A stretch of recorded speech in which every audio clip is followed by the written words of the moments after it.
Yeah, she asked me if I wanted her to bring anything from New York, and I said just her accent.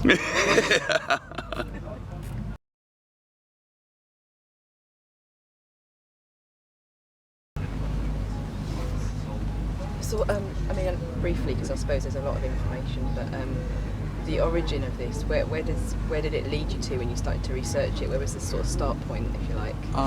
Yeah, well, the most of the northern tribes, most of the Inuit and Eskimo tribes do a lot of skin stitching.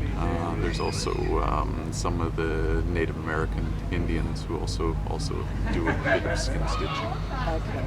But yeah, it was sort of their way of you get the Polynesians. Most cultures have some form of tattooing. Yeah.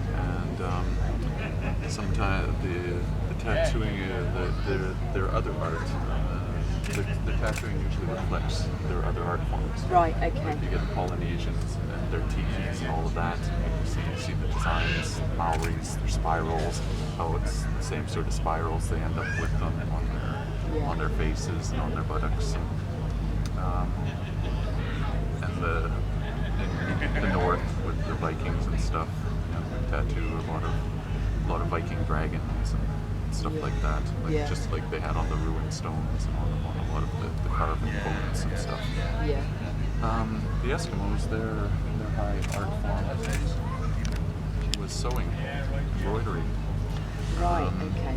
They would use these techniques to make clothing that you could survive with in a really hostile environment.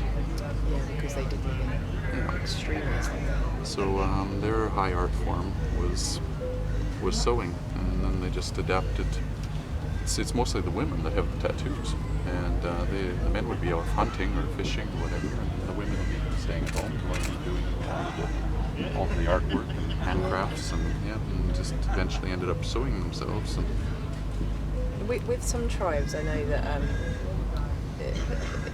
certain patterns or certain techniques can be reserved for denoting status or things like that. Was it the same for Inuits, or was this purely just an extension of their craft? It was an extension of their craft. I think most of what I've read from journals from the earlier explorers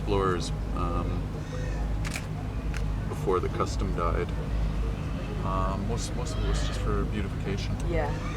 Just like aesthetic. Sometimes you'd find, but often you'd find the same designs within the same family. Like they might have very similar tattoos to the same family. Sure. As a kind of